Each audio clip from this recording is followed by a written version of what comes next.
अपाने जुह्वति प्राणं प्राणे पानं तथा परे। प्राणापान गति रुद्ध्वा प्राणायाम परायणाः। सततं संस्कृते दत्तावधानाः संस्कृत्यनुरक्ताः च प्रियदर्शनाः अस्मदीयाः सहृदयाः दर्शकाः। अथ वैश्विक योग दिवसस्य स्ववसरं स्मारं सविशेषम् आसन प्राणायाम परायणाः च प्रियदर्शकाः। वार्तावल्याः अभिनवमङ्कमादाय पुनरागताः वयम्। प्रणति पुरस्सरं लतया सह अहमस्मि उपस्थितः एषः नारायणदत्तमिश्रः। अहं च एषा लतावशिष्ठः नमामि सर्वान्। नारायणदत्त योगमाहात्म्येन सकलमेव जगत् परिप्लुतं दृश्यते। सत्यम्। अत एव अद्य योगमाहात्म्येन किं वा योगस्वरूपख्यापकेन सुभाषितेन सह एव कुर्मः एतस्य अङ्कस्य समारम्भम्। आसनेन रुजोहन्ते प्राणायामेन पातकं विकारं मानसं योगी प्रत्याहारेण सर्वदा धारणाभिर्मनोधैर्यं याति चैतन्यमद्भुतं समाधौ मोक्षमाप्नोति त्यक्त्वा कर्मशुभाशुभम्।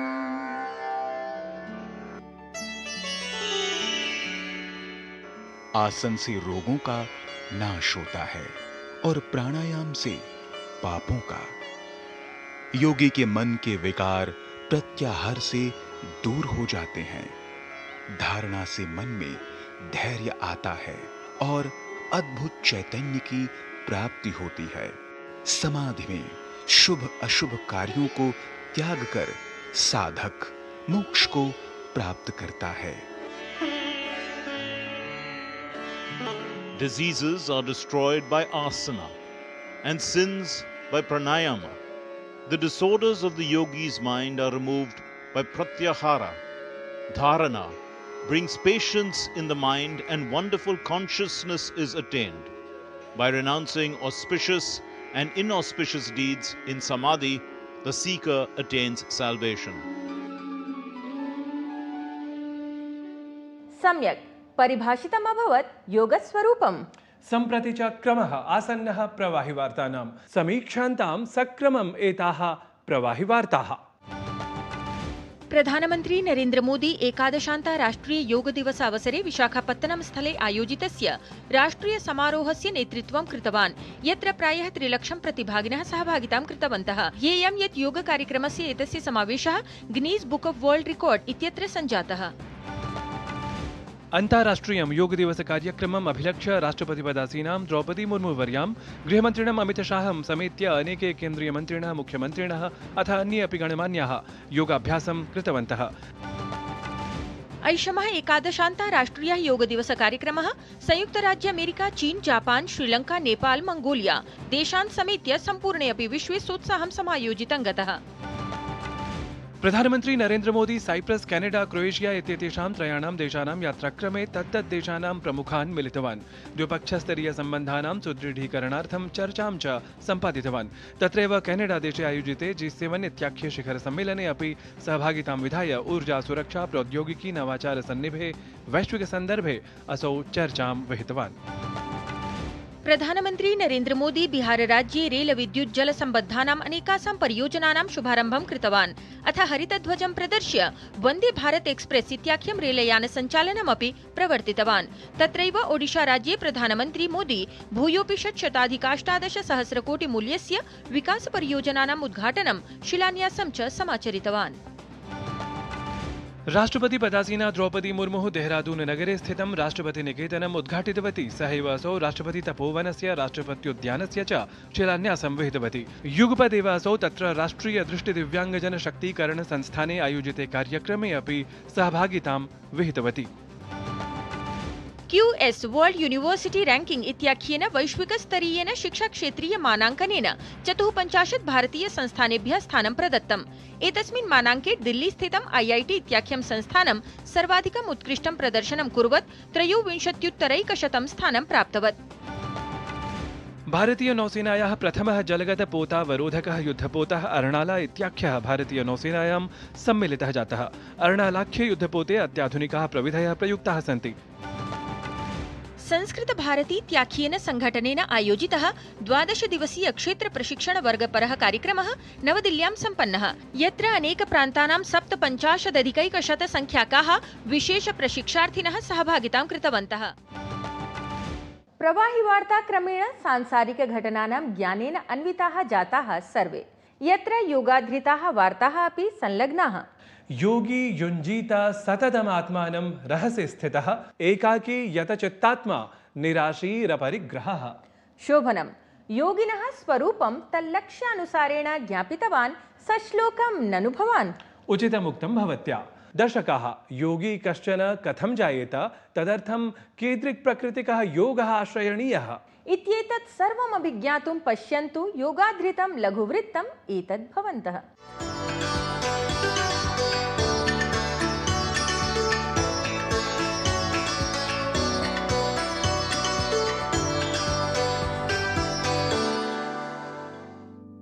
योगेश्वरस्य श्रीकृष्णस्य दिव्यवाणी लसिते श्रीमद्भगवद्गीता ग्रन्थे योगः नैव परिभाषितः, प्रत्युत योगस्य महिमा तत्र व्याख्यायितः। वस्तुतः चित्तवृत्ति निरोधे सति आत्मानं परमात्मना सह संयोजयति योगः। तस्य परमात्मनः प्राप्तये अनेकानि वैभवगत संसाधनानि निर्दिष्टानि शास्त्रेषु। तत्रैव योगः प्रमुखं स्थानं भजते। योगस्य अर्थः केवलं शारीरिक व्यायामः न, अपितु आध्यात्मिकी दार्शनिकावधारणा अस्ति, यद्द्वारा मनः शरीरात्मनां मध्ये सन्तुलनस्य समन्वयस्थापनस्य च मार्गः प्रशस्तः जायते।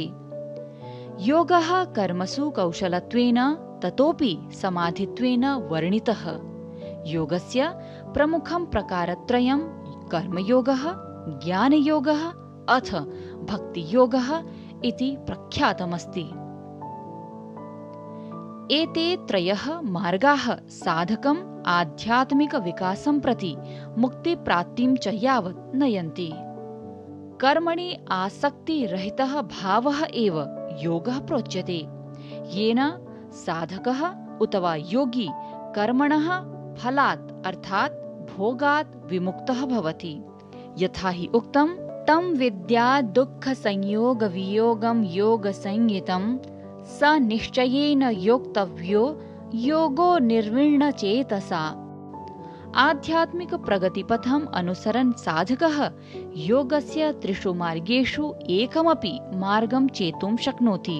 तावत् कर्म मार्गः बोधयति यत् कर्मणः माध्यमेन मुक्तिः प्राप्तुं शक्यते, परञ्च कर्मणि फलेच्छा न भवेदिति।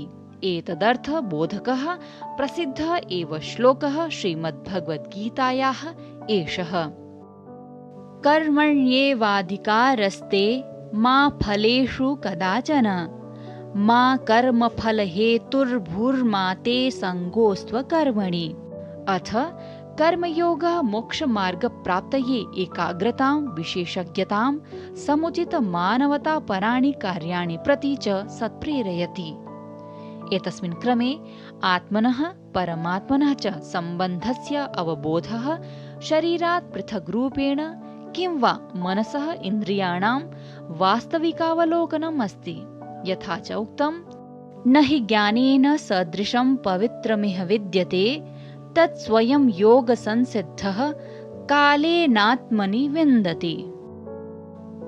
ततः भक्तियोगः तु सः मार्गः यः भगवन्तं प्रति प्रेम्णः समर्पणस्य माध्यमेन मुक्तिं प्रति नयति। एते त्रयः योगाः परस्परं संयुक्ताः अथ पूरकाः अपि। मनुष्यः स्वप्रकृतेः अनुसारम् अथ स्वप्रवृत्तेः अनुसारम् एतेषु कस्यचिदपि मार्गस्य अनुसरणं कर्तुं शक्नोति। अन्ततः एते त्रयः एव मार्गाः मनुष्यम् एकमेव किं वा परमं लक्ष्यम् अर्थात् कैवल्यं मोक्षं प्रति वा नयन्ति। साकल्येन योगार्थः तदा एव भवति सम्पूर्णः। निधि तिवारी, वार्तावली वृत्तम्, डीडी न्यूज़। असंयतात्मना योगो दुष्प्राप इति मे मतिः। वश्यात्मना तु यतता शक्यो वाप्तुमुपायतः। सत्यं संयतात्मा भूत्वा सम्प्रति भारतीय ज्ञान परंपरा प्रवाह दिशि नाम साक्षात्काराङ्कनानां प्रसारणक्रमं प्रति अग्रेसरामः। अद्य च एतदनु पुनरपि सम्मिलामः डॉक्टर तन्मय गोस्वामीवर्यं, यः अद्य स्वज्योतिर्वैद्यस्वरूपम् आयुर्वेद ज्योतिषशास्त्रयोः अनुसारेण विशेषतः समुद्घाटयति।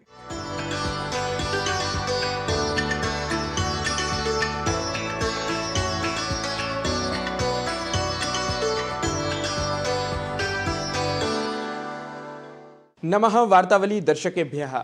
वार्तावल्याः त्रिज्यान्तरवर्तिनि संवादक्रमे अद्य अस्माभिः सह संवादाय उपस्थितः अस्ति कश्चन प्रसिद्धः आयुर्वेदाचार्यः, ज्योतिर्वैद्यः अथ वैष्णवाचार्यः डॉक्टर तन्मय गोस्वामीवर्यः।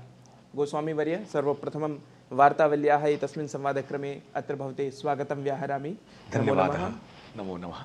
आयुर्वेदेन तु भवान् नाम लोकानां याः समस्याः सन्ति तासां निदानं कुर्वन् अस्ति, परं ज्योतिषशास्त्रं कथं तत्र सहयोगी भवति वस्तुतः लोकानां समस्यानां समाधानार्थं? ज्योतिष का इतना लोगों ने विकृत रूप रख दिया है, उसमें गलती मैं लोगों की भी नहीं कहता हूँ। ज्योतिष या आयुर्वेद शास्त्र या जितने भी भारतीय शास्त्र हैं, ये सब एविडेंस बेस्ड रिसर्च के डेटा को उन्होंने उस समय पर रिसर्च करके उसको डॉक्यूमेंट किया है, एंड दैट इज शास्त्र। शास्त्र आधारित जो ज्योतिष है वह आपको ये पहले ही बता देता है कि कौन कौन से रोग किस समय पर किस शरीर में होने वाले हैं। यह लिखित है, लेकिन मैं एक ही बात कहता हूं और जन सामान्य से भी मैं कहता हूं आपके माध्यम से, कोई व्यक्ति यदि कोई बात कहे तो उसके ठीक है, आप कह रहे हैं उत्तम, लेकिन इसका या तो कोई रिसर्च पेपर दे दीजिए या कोई प्रमाण के बिना तो कुछ भी नहीं है। प्रमाण मते आवश्यकम। तो प्रमाण शास्त्र है। शास्त्र क्या है? जितना भी एविडेंस उस समय पर जो रिसर्च करी उसका जो उन्होंने एविडेंस बेस्ड डेटा को डॉक्यूमेंट किया। अब देखिए, उन्होंने उस रिसर्च का जो कंक्लूजन था, जो उसका जो रस था, उसको उन्होंने सूत्र बनाए। उसके यही हमारे सूत्र है, आयुर सूत्र, पतंजलि योग सूत्र, काम सूत्र, अर्थ सूत्र, कौटिल्य, ये सभी सूत्र जो है वो एविडेंसेस हैं। जो व्यक्ति भी ज्योतिष सूत्र के आधार पर जब अपनी बात को कहे तो वो वास्तव में प्रमाण है और प्रामाणिक है। आप आश्चर्य कर जाएंगे, सारे रोग दो तरह के हैं। यथा शास्त्रम तो निर्णीतम तथा व्याधिस्तु चिकित्सतः। जैसा शास्त्र में लिखा हुआ है, जो हमारे यहाँ जो ऑथेंटिक मेडिकल सिस्टम का जो प्रोटोकॉल है, वैसे दवा देने पर भी यथा शास्त्रम तो निर्णीत तथा व्याधिस्तु चिकित्सतः, वे चिकित्सा करी, तम अपि न शमम याति, तब भी यदि ये रोग शमन नहीं हो रहा है, तत्रोगम कर्मजो बुधः, ऐसे रोगों को कर्मज रोग कहा गया है। एक होता है दोषज रोग, भाई हमने खाना उल्टा खाया या गलत कुछ काम किया, सोए नहीं, गलत हवा में चले गए, गर्मी में लू लग गई, वो दोषज रोग है। लेकिन हम बहुत योग कर रहे हैं, ध्यान कर रहे हैं, अच्छी तरह रह रहे हैं, अच्छा खाना खा रहे हैं, फिर भी यदि रोग हो रहा है तो वो कर्मज व्याधि है, कर्मज रोग है। अब जेनेटिक्स क्या है? जब हम जीन्स जेनेटिक्स के शब्दों में बोलेंगे तो वो तो हो गया भाई, बढ़िया बात हो गई। अगर डॉक्टर के पास आप गए, बोला कि डॉक्टर साहब मुझे तो I am not feeling good, I have a disease, क्यों हुआ मुझे बीमारी? वो कहता है कि आपने कुछ गड़बड़ खाया होगा। बोले नहीं, मैंने तो अच्छा खाना खाता हूँ, मैं सब कुछ ठीक तरह से रहता हूँ, फिर भी हुआ।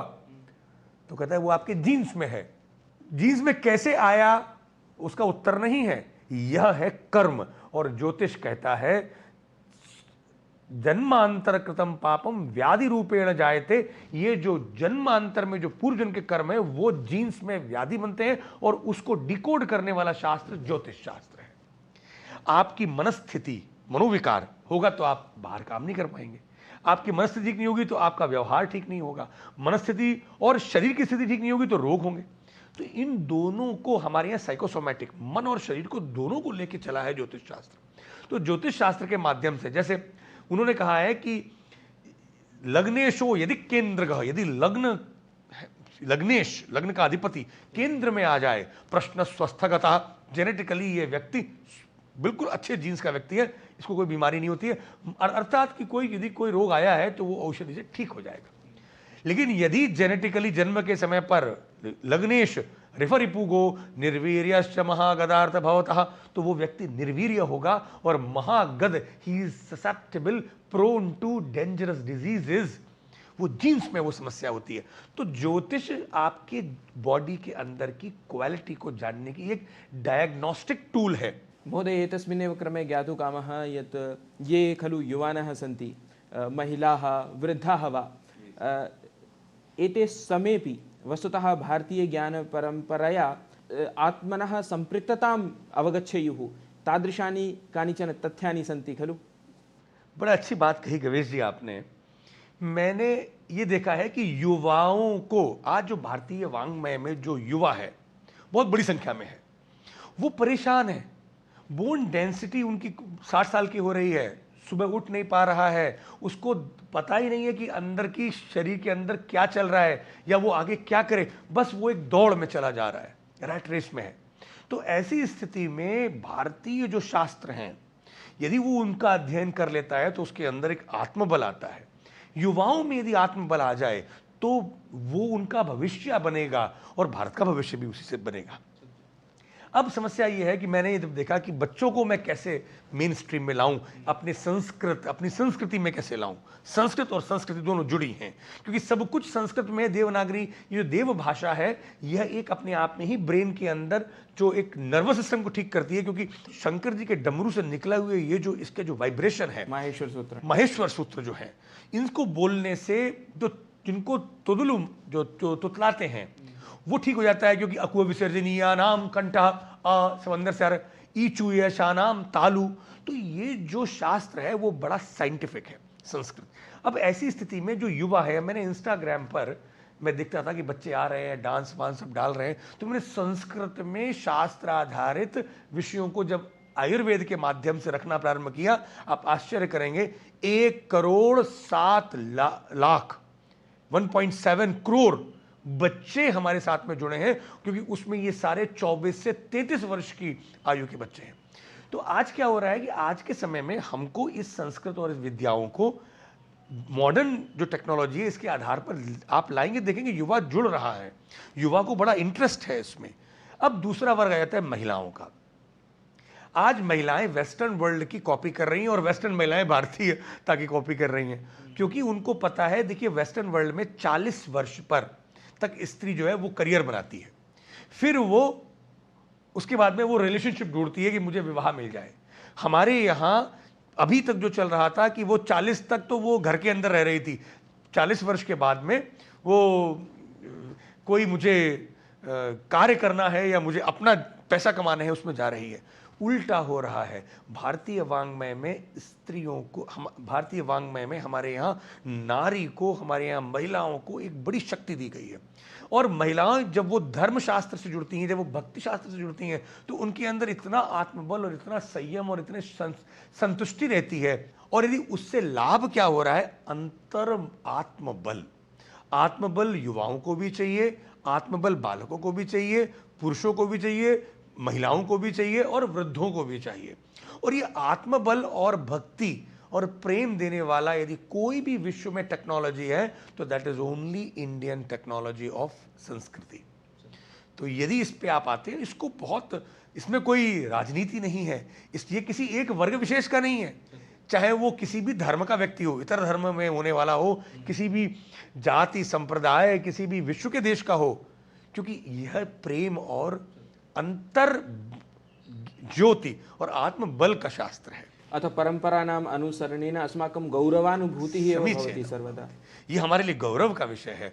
बस हमें ये खुशी होगी कि हमें ये प्रसन्नता है कि हमारे इस शास्त्र से हम अपने समाज का और विश्व का कल्याण कर पा रहे हैं। यही तो हमारी सोच है कि जन कल्याण, विश्व बंधुत्व, तो ये हमारा उद्देश्य है। और इस उद्देश्य पर आप जिस कार्य में लगे हुए हैं, मैं आपको बहुत साधुवाद देता हूँ। और इस कार्य में हम सभी लोगों को अपना इस यज्ञ में आहुति देते रहना चाहिए। अस्तु महोदय, एतस्मै विविध शास्त्र संवलिताय ज्ञानप्रदाय संवादाय भवान् अस्मभ्यं समयं कल्पितवान्। तदर्थं वार्तावलीगणपक्षतः दूरदर्शन समाचार पक्षतः च भवते हार्दिकान् धन्यवादान् व्याहरामि। नमो नमः।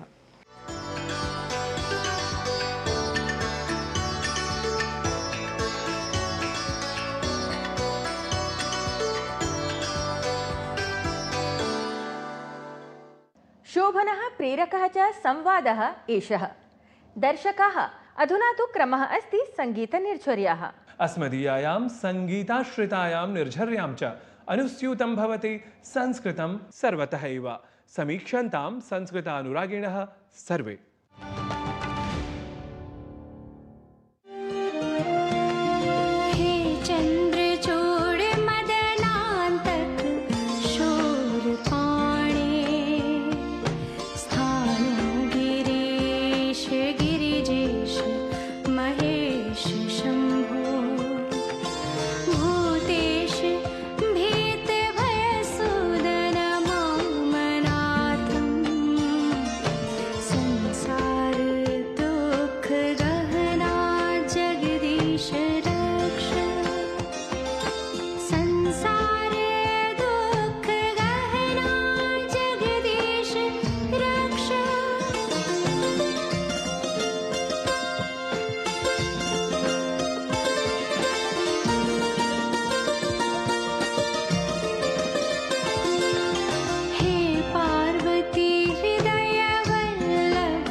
संस्कृताश्रिते संगीते आप्लाविताः भूत्वा सर्वे संस्कृतं प्रति इतोपि अनुरक्ताः भवन्तु इति मम कामना। एवं कामना एषा अवश्यं प्रतिफलिता भवेत् अचिरात्। परं कार्यक्रमस्य कालः अधुना करोति प्रयाणाय कलकलम्। आम्, प्रयातव्यमेव अस्माभिः, परम् अग्रिमे सप्ताहे पुनरपि आयास्यामः इति संसूचयन्तः सम्प्रति स्वरसाधनां शृणुमः। सर्वान् च सविनयं नमस्कुर्मः।